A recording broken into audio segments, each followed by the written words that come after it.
Aristóteles descobriu há 2.300 anos o segredo de uma sociedade que funciona. E não tem nada a ver com democracia ou liberdade individual. Coloquei a ética a Nicômaco no notebook LM para entender por que ele acreditava que o Estado deveria moldar ativamente o caráter dos cidadãos. A resposta é polêmica. Para Aristóteles, um governo neutro é um governo falho. A função da lei não é proteger sua liberdade, é te tornar uma pessoa melhor, através da força se necessário. E a síntese da IA revelou algo perturbador. Esse modelo de governança ainda existe hoje, só que você não percebe. Vamos investigar se Aristóteles estava certo ou se criou a justificativa filosófica perfeita para o autoritarismo. Olá! Sabe, há milênios a humanidade se faz a mesma pergunta. Afinal, como viver uma vida boa? Hoje a gente vai explorar as respostas de dois gigantes da Grécia Antiga. Mestre e aluno, Platão e Aristóteles nos deram mapas bem diferentes para esse mesmo destino. Bora mergulhar nessa jornada? Pois é, essa é a grande questão, né? Será que é sobre prazer, acumular riqueza, ter honra? Ou tem algo mais profundo aí? Platão e Aristóteles dedicaram a vida inteira a investigar essa pergunta. E as conclusões deles, olha, continuam nos desafiando até hoje. Aqui estão os nossos dois guias. De um lado, Platão, o idealista. Ele acreditava que a resposta para uma vida boa estava lá em cima, no mundo perfeito de formas e ideias, bem longe da nossa realidade. Do outro lado, seu aluno mais brilhante, Aristóteles, o pragmático. Ele dizia: não, a vida boa se constrói aqui e agora, com as nossas ações, nossos hábitos, no mundo real. Duas visões, duas jornadas. Vamos começar com o mestre. Para o Platão, o papo sobre a vida boa começa com a justiça. Mas calma, ele não estava falando da justiça dos tribunais, das leis, não. Platão buscava justiça com J maiúsculo, sabe? A sua forma mais pura, ideal. Um modelo perfeito para a alma e para a sociedade. E no famoso diálogo A República, Platão joga um desafio na mesa através do personagem Trasímaco. O cara chega com um argumento bem cínico, dizendo que justiça é só uma ferramenta dos poderosos para se manterem no poder. É uma ideia bem desconfortável, né? E é isso que força Platão, pela voz de Sócrates, a construir uma defesa poderosa do que a justiça realmente significa. E a resposta do Sócrates, poxa, é genial. Ele usa uma analogia. Um médico de verdade não pratica medicina para ficar rico, mas para curar o paciente. A arte dele visa o bem do outro. Do mesmo jeito, um governante de verdade não busca o próprio interesse, mas o bem de quem ele governa. Justiça, portanto, não é sobre poder egoísta, é sobre exercer uma função para o bem de todos. Tá, mas como a gente chega nesse conhecimento do que é o bem? Para explicar isso, Platão usa a sua imagem mais famosa de todas, a alegoria da caverna. Imagina só, pessoas acorrentadas desde que nasceram, olhando para uma parede. Atrás delas, uma fogueira projeta sombras de objetos. Para esses prisioneiros, as sombras são a realidade. Eles não conhecem mais nada. Só que, claro, sair da caverna não é um passeio no parque. A luz do sol ofusca, dói nos olhos. É um processo difícil, sabe? Abandonar o que a gente sempre acreditou e se acostumar com a verdade. Nessa alegoria, o sol representa a forma do bem, a fonte de toda a verdade. Para Platão, a vida boa é justamente essa subida, essa jornada filosófica em direção à luz. Então, aqui está o ponto central da ideia dele. A justiça não é algo lá fora, mas uma ordem aqui dentro. Platão via a alma dividida em três partes: a razão, que busca a verdade, o espírito, que é a nossa coragem, nossa honra, e os apetites, nossos desejos. Uma alma justa e, portanto, uma pessoa boa é aquela em que a razão, guiada por esse conhecimento do bem, comanda as outras duas partes numa harmonia perfeita. É quase uma sinfonia interna. Tudo bem, deixando o mestre de lado um pouco, vamos para o aluno, que tinha uma visão bem diferente. Se Platão nos convidou a olhar para os céus, Aristóteles nos chama para olhar ao nosso redor. Para ele, a filosofia não era sobre escapar do mundo, mas sobre como florescer dentro dele. O grande objetivo para Aristóteles é o que ele chama de eudaimonia. A gente costuma traduzir como felicidade, mas olha, é muito mais do que isso. Não é a alegria de um momento, sabe? É um estado de florescimento, de viver no seu potencial máximo como ser humano. E como se chega lá? Através da prática constante da virtude, da excelência. E tem aquela citação famosa dele que resume isso perfeitamente. A eudemonia não é um evento único. Um único ato de coragem não torna alguém corajoso. Uma boa ação isolada não define uma vida boa. É a consistência, o padrão de ações virtuosas ao longo de uma vida inteira que constrói o caráter e leva a esse florescimento. E aqui está o pulo do gato do Aristóteles, o lado prático dele. A virtude não é algo que vem de fábrica, nem algo que se aprende só lendo livros. É como tocar um instrumento ou praticar um esporte. A gente se torna justo fazendo coisas justas. A gente se torna corajoso enfrentando o medo. A virtude é um hábito, uma segunda natureza que a gente cultiva com ação e repetição. Beleza. Mas aí fica a pergunta, como é que a gente sabe qual é a coisa certa a se fazer? Aristóteles nos dá uma ferramenta super prática, talvez a ideia mais famosa dele para o dia a dia, a doutrina do meio termo, ou o caminho do meio. A ideia é que a virtude é sempre um equilíbrio. Pensa só, a coragem é um meio termo entre a covardia, que é a falta, e a temeridade, que é o excesso de confiança. A generosidade com o dinheiro fica ali no meio, entre ser pão duro e ser esbanjador. Para Aristóteles, a virtude é sempre esse ponto de equilíbrio perfeito entre dois extremos, que são os vícios. Mas um detalhe super importante, esse meio termo não é uma continha de matemática não.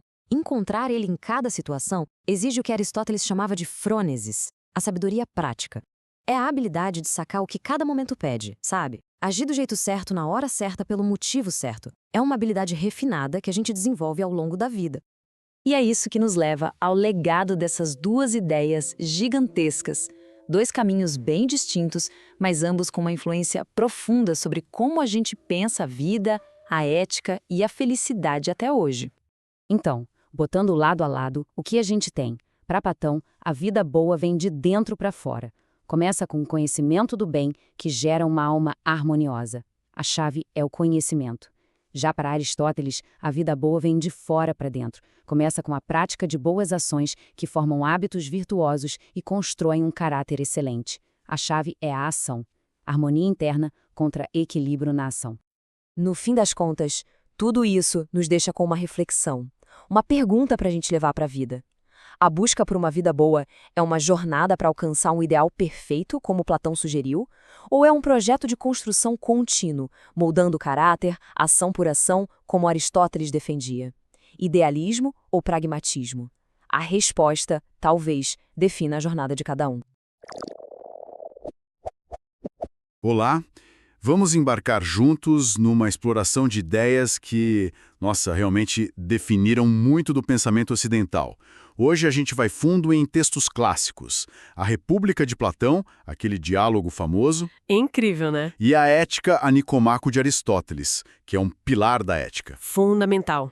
O material que temos aqui, nos leva desde conversas lá na Atenas antiga sobre envelhecer com dignidade. Sim, um tema bem humano. Até investigações bem profundas sobre o que significa ser feliz, ser virtuoso. Exato. Nossa missão aqui é tentar garimpar as ideias centrais desses gigantes. Como é que Platão desenhou essa cidade ideal, justa? E como Aristóteles pensou o caminho para a vida boa, né? Isso. E como essas ideias antigas ainda provocam a gente, talvez até iluminem nossos dilemas de hoje. Vamos ver. Começando então por Platão, em A República. O cenário é a casa de Céfalo, um homem já idoso, rico, e Sócrates puxa a conversa sobre a velhice. E Céfalo diz algo bem interessante. Ele fala que, para quem tem bom caráter, a velhice traz paz, sabe? Uma libertação das paixões da juventude. Ele até cita Sófocles, que chamava o amor de um senhor furioso e selvagem. Pesado, hein? É, forte. E o ponto-chave para Céfalo é que a riqueza ajuda. Não para comprar felicidade, mas por facilitar a justiça. Como assim? Bom, ter bens permite não enganar, pagar as dívidas com os homens, com os deuses. Assim ele encara a morte com mais tranquilidade, sem aquele medo das histórias do Hades, sabe? Entendi. Ele até menciona Píndaro, falando da doce esperança de quem viveu com justiça. Mas e isso é importante. Céfalo insiste, o caráter é mais crucial. Riqueza nenhuma traz paz para um homem mau. E um homem bom, mesmo pobre, pode ter serenidade na velhice. Isso já abre a porta para a grande questão, né? O que é justiça, afinal? Céfalo sugere algo simples: falar a verdade e devolver o que se deve. Mas Sócrates, como sempre, Complica. Exato. Logo questiona. Aí o filho de Céfalo, Polimarco, entra na conversa com outra ideia, vinda de um poeta, Simônides. Justiça é fazer bem aos amigos e mal aos inimigos. Uma ideia bem comum na época, imagino. Sim, muito. Mas Sócrates não deixa barato. Ele mostra que essa definição é problemática. Primeiro, a gente pode se enganar sobre quem são nossos amigos de verdade, os bons, e os inimigos, os maus. Verdade, a gente julga errado às vezes. E segundo, e esse é o ponto principal, fazer mal a alguém, mesmo ao inimigo, torna essa pessoa pior na sua virtude humana, digamos. E a justiça, sendo uma virtude, não pode ter como função piorar alguém. Interessante isso. Quer dizer que a justiça não pode produzir injustiça, basicamente. Exatamente. A conclusão inicial de Sócrates é forte. Nunca é justo fazer mal a ninguém. Aí a conversa esquenta. Entra em cena Trasímaco, um sofista, e ele chega falando na lata. Justiça é simplesmente o interesse do mais forte. Ele joga essa bomba. Basicamente, o que os governantes definem como lei para benefício próprio deles. E como Sócrates responde a isso? Bom, ele rebate com 2 argumentos principais. Primeiro, até os governantes podem errar, né? Podem criar leis que, sem querer, são ruins para eles mesmos. Certo. Então, se a justiça é obedecer a essas leis, seria justo fazer o que é desvantajoso para o mais forte, o que contradiz o próprio Trasímaco. Boa. E o segundo argumento? O segundo, ele refina a ideia. Compara o governante a um profissional habilidoso, tipo um médico, um piloto de navio. O verdadeiro médico, enquanto médico, busca o bem do paciente, não o próprio lucro, certo? Certo. A meta é curar. A arte em si visa o bem do seu objeto. Então, o verdadeiro governante, enquanto governante, deveria visar o bem dos governados. O lucro, o salário, isso seria preocupação de outra arte, a de ganhar dinheiro, a arte mercenária, como ele chama. Entendi. A função de governar é uma coisa, ganhar dinheiro é outra. Isso. Mas essa troca toda leva a um desafio ainda maior. Glauco e Adimanto, irmãos do Platão, eles não ficam satisfeitos. Não mesmo.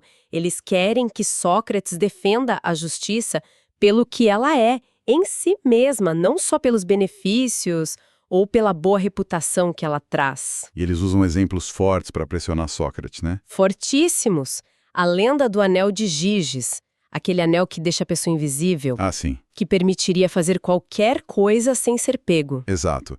Será que até o homem injusto, com esse poder, não agiria injustamente? E também a ideia de que muitas vezes as pessoas valorizam mais parecer justo do que ser justo. É um ponto válido, infelizmente. Então o pedido deles é direto. Sócrates, mostre que a justiça é boa para a alma por si só, mesmo que ninguém veja, mesmo que traga sofrimento. É um desafio em tanto. Como ele responde? Para responder, Sócrates propõe uma estratégia bem interessante.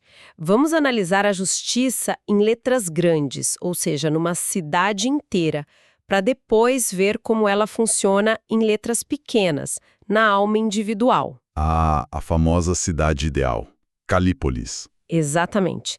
E a fundação dessa cidade se baseia na necessidade mútua e na especialização. Cada um faz aquilo para que tem mais talento natural. Isso leva à necessidade de diferentes classes, incluindo os guardiões, responsáveis pela defesa e pela ordem. E esses guardiões não podem ser qualquer pessoa, tem que ter uma natureza especial, né? Com certeza, precisam ser corajosos contra inimigos, mas gentis com os cidadãos. E, o que é crucial, precisam ter uma natureza filosófica, serem amantes do conhecimento. Como cães de boa raça, ele diz. Isso, que distinguem amigos de estranhos. E a educação deles é fundamental. Uma mistura de música, que para Platão inclui poesia, artes, harmonia, para a alma. Ginástica para o corpo, buscando o equilíbrio. Perfeito. Nada de brutalidade, mas também nada de moleza. E aqui Platão faz uma crítica bem radical aos poetas, como Homero, Hesíodo, Por quê? O que eles fizeram? por retratarem deuses e heróis de forma imoral, sabe? Brigando, mentindo, sendo causa de males. Platão diz que essas histórias corrompem a juventude. Precisamos de narrativas que inspirem a virtude. Então ele propõe uma espécie de censura. Basicamente, sim. As regras para a arte na cidade ideal são bem estritas. Deuses só podem ser causa do bem, heróis devem ser modelos de coragem, autocontrole, sem medo exagerado da morte, sem lamentos descontrolados. E a poesia imitativa, a mimesis. Ele vê com muita desconfiança, especialmente a tragédia e a comédia. Acha que elas fortalecem a parte emocional, os apetites da alma, em detrimento da razão. Chega a dizer que o artista imitador está a 3 graus de distância da verdade. Que esses guardiões se dediquem só ao bem comum, o que ele propõe para o estilo de vida deles. Aí vem a parte talvez mais chocante. Para evitar a corrupção por interesses privados, ele propõe que os guardiões não tenham propriedade privada significativa. Nada de casas, terras. Pouquíssimo. Viveriam e comeriam juntos, sustentados pela cidade. E mais, a comunidade de mulheres e crianças. Peraí, como assim? Ninguém saberia quem são seus filhos biológicos. A ideia é formar uma grande família única, onde todos se veem como parentes. Isso é intenso. E as mulheres? As mulheres com aptidão também seriam guardiãs, receberiam a mesma educação e participariam das mesmas tarefas, talvez as mais leves por causa da força física. Platão defende isso como natural e vantajoso para a cidade, para usar todo o potencial humano. Incrível. E toda essa estrutura serve para quê no final? Para revelar as virtudes da cidade. A sabedoria estaria nos governantes filósofos. A coragem nos guardiões que defendem a cidade e seus princípios. A temperança, ou moderação. Seria a harmonia entre todas as classes, concordando sobre quem deve governar. E a justiça? Bom, a justiça é o princípio organizador disso tudo, cada um fazendo a sua parte, cumprindo sua função natural, sem se meter na dos outros. Essa é a saúde da cidade. Entendi. A justiça como essa harmonia funcional. Perfeito. E o argumento final de Platão é que a alma humana tem a mesmíssima estrutura. A razão, o espírito e os apetites. Exato.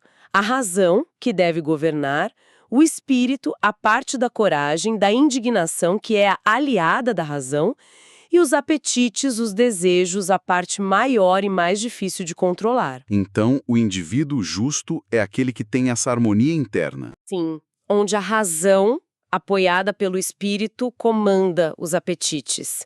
Isso é a saúde da alma. A injustiça é a desordem, a guerra civil interna, virtude é saúde, vício é doença psíquica. Uma visão bem forte. E para fechar a república, ele ainda traz o mito de Erne. Sim, para coroar essa defesa da justiça intrínseca. É a história de um soldado que morre, vê o além e volta para contar. O que ele vê lá. Ele descreve um processo de julgamento com recompensas e punições pelas ações da vida passada, mas o ponto alto é a escolha da próxima vida. As almas escolhem. Exatamente. São apresentados vários modelos de vida humanos, animais, tiranos, pessoas comuns, e as almas escolhem seu próximo destino. A mensagem central é clara. A culpa é de quem escolhe. O Deus é isento de culpa. Que responsabilidade. Total. E a filosofia, o conhecimento do bem e do mal, é o que seria crucial para fazer uma boa escolha e garantir uma vida futura melhor. Isso reforça demais a ideia de que nossas escolhas de morais têm consequências eternas e que a justiça é, de fato, o maior bem da alma. Uau! Que visão completa e bem exigente essa de Platão sobre justiça e alma. Agora, vamos mudar um pouco o foco. Vamos para Aristóteles. Vamos lá. Na Ética a Nicômaco, ele também busca o bem supremo, a tal eudaimonia que a gente traduz como felicidade, florescimento humano. Isso, realização. Mas a abordagem dele parece mais, sei lá, mais pé no chão, focada na ação concreta no mundo. Sim, é uma boa forma de colocar. Aristóteles define a eudaimonia como atividade da alma em conformidade com a virtude ou excelência. E se houver várias virtudes, em conformidade com a melhor e mais completa delas. E isso ao longo de uma vida inteira. Atividade, então, não é um estado passivo. De jeito nenhum. Ele reconhece que precisamos de alguns bens externos, amigos, saúde, algum dinheiro, boa aparência, como ferramentas para agir bem. Mas a felicidade mesmo está na atividade virtuosa, não é só ter coisas ou sentir prazeres que passam rápido. Entendi. Felicidade é algo que se faz, não que se tem. Exatamente, é viver ativamente usando nossas melhores capacidades humanas. E como a gente desenvolve essa virtude, então? Aí entra aquela famosa doutrina do meio termo, a mesótes, certo? E isso mesmo, a virtude moral seria um ponto de equilíbrio, um meio termo entre dois extremos, ambos viciosos, um por excesso, outro por falta. Pode dar um exemplo? Claro! A coragem, por exemplo, é o meio termo entre a temeridade, que é o excesso de confiança, a falta de medo onde deveria ter, e a covardia, que é o excesso de medo, a falta de confiança. E a generosidade? Fica entre o esbanjamento, gastar demais sem critério, e a avareza, não gastar nem o necessário. A temperança, o autocontrole com os prazeres, fica entre a busca desenfreada por prazeres e a insensibilidade total a eles. Mas peraí, esse meio termo não é tipo uma média matemática, né? Tipo, 50% medo, 50% confiança. Ótima pergunta. Não, de jeito nenhum. É relativo a nós e à situação. O que é corajoso para um soldado experiente numa batalha é diferente do que é corajoso para um cidadão comum numa situação cotidiana. Ah, então não é uma fórmula simples. Exige julgamento. Como encontrar esse ponto certo? Exige o que ele chama de phronesis, sabedoria prática, prudência. É a capacidade de discernir o que fazer em cada situação concreta. E ele dá alguma dica prática para achar esse meio termo? Dá sim. Ele sugere, por exemplo, observar para qual extremo a gente tende mais naturalmente. Somos mais medrosos ou mais atirados? E tentar se forçar na direção oposta. Se conhecer, então. Exato. Outra dica é desconfiar do prazer, porque ele muitas vezes nos puxa para o lado errado, nos engana sobre o que é bom. E também evitar o extremo que for mais contrário à virtude em questão. Ele mesmo admite, ser bom não é tarefa fácil. Exige muito discernimento e, fundamentalmente, hábito. Hábito? Como assim? Para Aristóteles, a virtude moral não nasce com a gente. Ela é um hábito que se forma pela repetição de ações corretas. A gente se torna justo praticando atos justos, corajoso praticando atos corajosos. É como aprender a tocar um instrumento. Faz sentido. A prática leva à excelência. E falando em ações, ele também analisa o que torna uma ação voluntária, né? A base da responsabilidade moral. Sim, é um ponto importante. Basicamente, um ato é voluntário quando o princípio da ação está em nós mesmos, quando somos nós que iniciamos o movimento e quando conhecemos as circunstâncias relevantes da ação. E a escolha, a proaérese. A escolha é um tipo especial de ato voluntário. É aquele que resulta de uma deliberação prévia. A gente delibera sobre os meios para alcançar um fim que desejemos. A gente não delibera sobre o fim, tipo, querer ser feliz? Segundo Aristóteles, não. O fim é dado pelo desejo, pela nossa natureza. Todos queremos ser felizes, buscar o bem.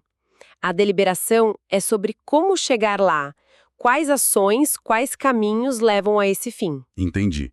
Deliberamos sobre os meios, não sobre os fins últimos. Isso. E ele também distingue essas virtudes morais do caráter, coragem, justiça, generosidade, que a gente aprende com a prática, das virtudes intelectuais, que são excelências da parte racional da alma. E quais são as principais virtudes intelectuais? As duas principais que ele destaca são a frônesis, a sabedoria prática, que já falamos, essencial para agir bem na vida concreta, para deliberar corretamente sobre o que é bom e útil para viver bem em geral. E a outra? E a sófia, a sabedoria teórica ou filosófica. Essa é voltada para o conhecimento das coisas mais elevadas, universais e eternas. Combina a intuição, das verdades primeiras, com a capacidade de demonstrar as consequências lógicas, episteme. E qual tipo de vida ele considera a mais feliz no fim das contas? A vida prática ou a teórica? Ele argumenta que a vida dedicada à contemplação teórica, guiada pela Sófia, é a forma mais elevada de felicidade. É a mais divina, a mais autossuficiente, porque a razão é a nossa parte mais divina. Mas ele reconhece que isso não é para todo mundo. Exato, ele é realista. Diz que essa vida é para poucos, talvez. Para a maioria das pessoas, a felicidade se realiza na vida ativa do cidadão, participando da comunidade, agindo de forma virtuosa, e isso guiado pela afronese e pelas virtudes morais. E tem uma ligação forte entre a sabedoria prática e a virtude moral, né? Fortíssima. É um ponto crucial para ele. Não dá para ter fronese de verdade sem ser moralmente virtuoso, e não dá para ser genuinamente virtuoso sem ter fronese. Uma coisa implica a outra. A virtude nos faz desejar o fim correto e a fronese nos ajuda a escolher os meios corretos para chegar lá. Fascinante como as duas se conectam. Então, resumindo um pouco, temos dois caminhos bem diferentes sendo traçados aqui, né? Platão, com essa visão mais idealista, talvez, quase revolucionária. Sim, pondo redesenhar a sociedade e o indivíduo a partir de um modelo racional perfeito, chegando a medidas super radicais como o fim da propriedade privada e da família tradicional para os guardiões. Uma utopia, de certa forma. Enquanto Aristóteles parece mais pragmático, focado no desenvolvimento do caráter do indivíduo, na formação de hábitos virtuosos pela educação, pela prática. Exato. Buscando a excelência e a felicidade dentro do contexto social e político que já existe. Ele analisa as coisas como elas são, também. Ambos valorizam a razão imensamente, claro. Mas de formas diferentes. Platão a vê personificada no filósofo, que deve ter o poder absoluto para implementar essa cidade ideal. Aristóteles a vê tanto na contemplação mais abstrata da Sofia, quanto na sabedoria prática, na frônesis do cidadão comum engajado na vida da polis. Que mergulho profundo nessas ideias, hein? Da conversa inicial do Céfalo sobre como envelhecer bem, passando pela cidade radicalmente justa de Platão e aquele eco cósmico no mito de Er. Uma viagem. Até a ética do equilíbrio, da ação virtuosa pé no chão de Aristóteles. Vimos a justiça como essa harmonia quase cósmica em Platão e a virtude como excelência prática, humana, em Aristóteles. São, sem dúvida nenhuma, perspectivas que continuam extremamente relevantes, né? Essa busca pelo que é justo, pelo que é bom, por como viver uma vida que realmente faça sentido.